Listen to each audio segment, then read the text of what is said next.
Hey everyone, I just finished When Politics Becomes Heresy by Tim Perry. This was published by Lexham Press. It's pretty new. And I want to say thank you to Lexham for sending me a review copy. This is my honest reaction to this book. Let me take you through the format that I typically use, which is summarizing the main idea, talking about the research behind the project, the readability of its style, and then I'll give some general reaction thoughts at the end of the review. But yeah, let's dive. I'm excited to talk about this one. I want to dive into this. This is a firecracker of a book. When Politics Becomes Heresy is a really interesting project. And the best way for me to summarize the main idea is actually just to read a sentence from Tim Perry that he uses at the beginning of one of the chapters about halfway through the book. And he says, "This book is not an argument as much as an invitation to see things in a certain way, to read late modern North American evangelicalism through the lenses provided by the classical heresies." So this book is getting at kind of essentially it's a zoomed out, big picture, bit of a lament and a critique of where things are culturally in North American evangelicalism. But he is looking at it through a really interesting and I think a really helpful lens, which is the historical heresies from the early centuries of the church. And so this book is not, and I actually wonder if the title of this book does not quite adequately point to what this book is really doing, which is one of the reasons I really want to do a review of it, because I want to encourage people to check this one out. What he is doing is he's kind of taking a snapshot of where we're at, and then he's going back and introducing the reader to the classical heresies and introducing the idea of heresy and what that even means and how these heresies kind of subtly were attempting to get things off track in the life of the church. And then he's connecting these tendencies and these trends to what's going on today in our cultural moment. And so what he does is he moves through ideas. I'll just list off the table of contents with the heresies that he moves through. He talks in an overarching way about the heresy of simony, which is historically the buying and selling of church offices or spiritual authority. He uses that as almost like a controlling metaphor for the heresies that a lot of evangelicals are committing in our culture right now as it relates to leveraging spiritual, kind of blurring the categories between spiritual authority in the world and cultural and political authority and leveraging one for the sake of the other. He has a really great discussion of simony, but then he moves through Gnosticism, into Arianism, into Pelagianism, and then Donatism. And each heresy he summarizes and grounds it historically and talks about who the leaders of that heretical movement or sect were and what their arguments were, and then who were the people counter-arguing or responding to them from what would become Christian orthodoxy and what were the points they were making in response. And then using that as a lens in that particular chapter to make an argument about how people in our current cultural moment are doing the very same things today, making a lot of the same moves, using a lot of the same logic, making some of the same accommodations to cultural ideas or whatever. But each chapter is very grounded in a historical snapshot of that what would become known as a heretical movement. So the reader of this book gets a crash course, in some ways a crash course in some church history, particularly through how each of these heresies pushed up against and threatened what would become known as Christian orthodoxy. And the reader also gets a really provocative and compelling case about how certain things are kind of going off the rails in our current moment, and kind of an explanation for why heresies result in this fruit or result in this outcome.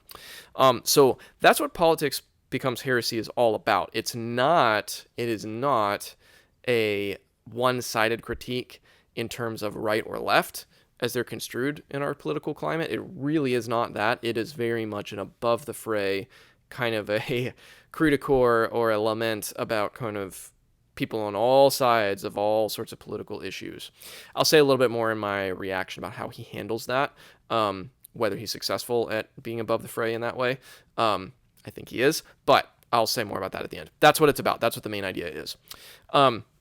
The research behind this book is, I was kind of surprised by this in a pleasant way, but I thought this would be more about naming specific ways that Christians have been co-opted by political power, and I thought it would be calling out more specific names or referencing more specific current cultural events. And there's really very little of that, very, very little of that in this book. Really, the research is actually a lot more in church history. And I was very pleasantly surprised to discover that, and also pleasantly surprised to discover that he does a great job at presenting these heretical movements, summarizing them, very fairly presenting their arguments. In fact, he goes quite out of his way to present, in many ways, the very best version of each heretical idea. And he does that intentionally so that as readers we can kind of grasp what was compelling and persuasive about these heretical ideas so that we can see how they are active today. I thought he did a masterful job in it's a very short book, and in these chapters, and I would not put myself forward as an expert, but I would also say I'm decently well read in church history. It's a major interest of mine. And I felt like he did a fantastic job at presenting Arius and what Arius's ideas were, or Pelagius and what Pelagius's ideas were, and why Augustine was responding to them in the way that he did. The chapter on Donatism is a fantastic snapshot of what was going on, particularly in North Africa, in response to some of the controversies of people who had apostatized and then were wanting to come back, and whether or not the church leaders who did that, if their administration of the sacraments then was valid or invalid. The division around all that. I mean, he presents that in a way that is very relatable, and also builds a bridge to the divisions that are happening in our culture right now, as one example. And so I was just very impressed on the historical grounding each chapter has in such a short page count and in such a readable format, which leads me to the readability part of my review. And that, for me, is what just puts this book way far and above so many other books that are like this. It's short, and it is extremely punchy. I think I used the term firecracker. I mean, this is a firecracker of a book. I was kind of blown away at how much the style grabbed me. I mean, he is writing with the prophetic and impassioned zeal of someone who cares a lot about how things have gone so awry.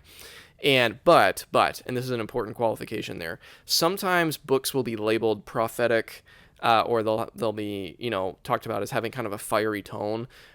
But in reality, in my experience, sometimes books can be talked about in that way, but then when you read them, you realize it's really just angsty or kind of an immature, burn it all down kind of energy.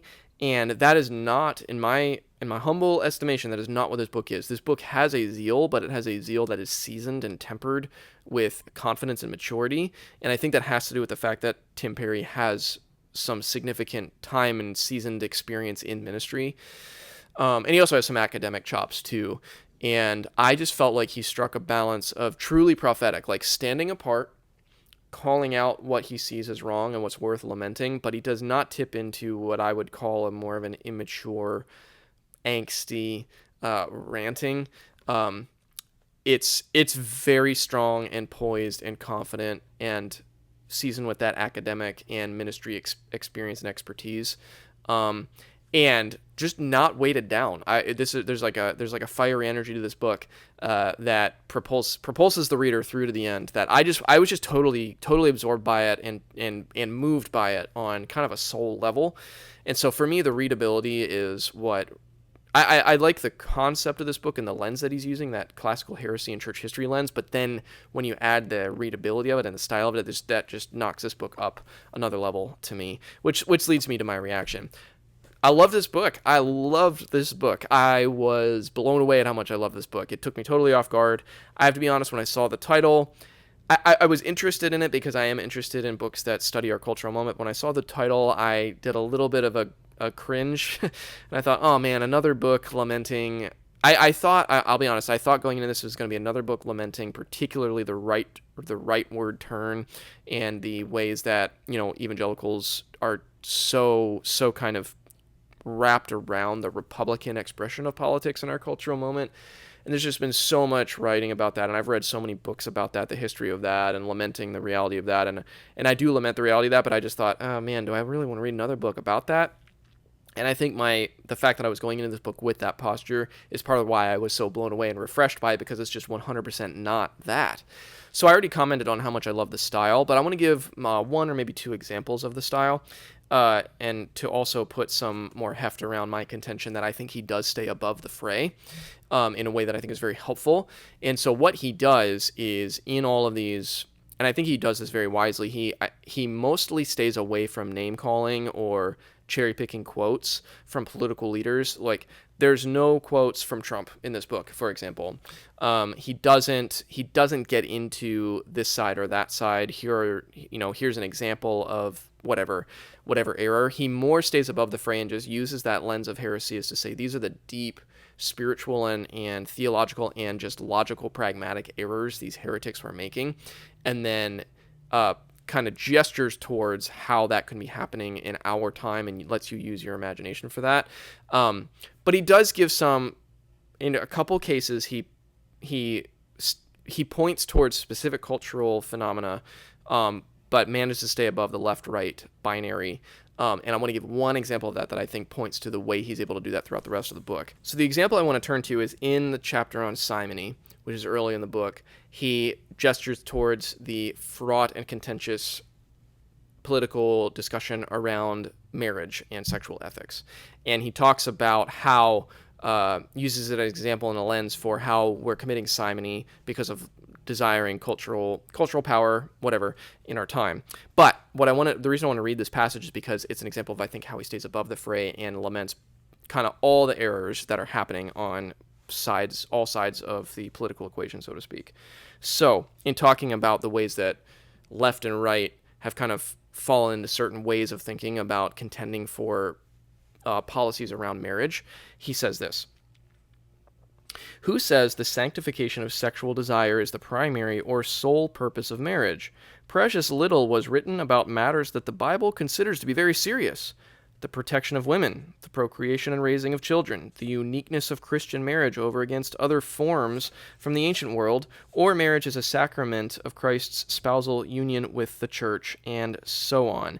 Attention to any of these could have been helpful in reframing the debate for all concerned."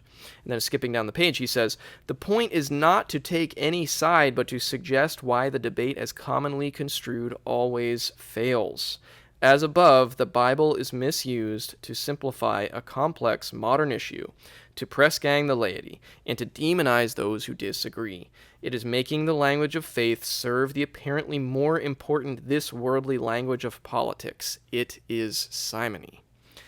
Gosh, I love that passage. That's just one example of, like, this book is shot through with passages like that are calling out behaviors, linking them to ancient heresies and the logic that fueled those heresies, and just unapologetically saying we need to stop, like, we need to repent, we need to let go of our ideas. And there's one more passage that I want to read that is in the chapter on Gnosticism. This is shorter, but it reminded me a bit of books like Christopher Watkin's book, Biblical Critical Theory, if you're familiar with that, in his zoomed out view of kind of what he is calling everyone to repent of and turn towards. And I think for me, this provides kind of a macro lens for what Tim Perry is trying to argue for in this book. And he says on page 87, this is in the chapter on Gnosticism, and what he does in the chapter on Gnosticism is kind of argue that Gnostics were the intellectual elites of the time, and they were trying to kind of accommodate and massage the Christian message into what was culturally comfortable for them as elites. And he argues very compellingly for some ways that we're doing that today. But what he says in response on page 87 is, "The biblical story cannot be adapted and adopted into modernity. It must out-narrate, transform, indeed convert and annihilate modernity, and this is precisely what Gnostic evangelicals have forgotten. The Bible's purpose is to absorb the world, to tell the truth about it, and to call it and us to repentance."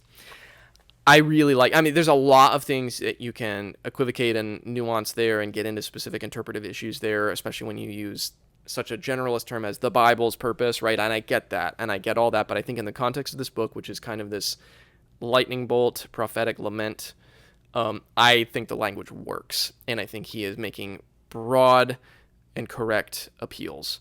and they deserve much more attention and response and reaction and reflection, especially practice in the kind of grounded local church level, which is something as a pastor I'm thinking a lot about. But I just love that perspective as to say, let's get our heads out of ways that the cultural currents and cultural sways are kind of in many ways dominating the ways that we talk about these issues, and we're kind of losing sight of the bigger picture that we're called to embody and to hold to and believe. And I just love that spirit. I love that spirit in this book. And so I'm just in love with this little book, and I heartily recommend it. And especially maybe if you're like me and you're a bit burnt out on reading about, the corruption of evangelical politics in our time, this book actually might be a breath of fresh air in a surprising way for you. And I also just recommend it as like a crash course in what the ancient heresies in church history argued for and why they were threatening. It's a really helpful lens and a really refreshing angle on our current cultural moment. So those are my thoughts on When Politics Becomes Heresy. Highly recommend, highly enthusiastic booster of this book. And I hope that some of you will take some time to pick it up and go through it yourselves. As always, thanks for taking a few minutes to watch.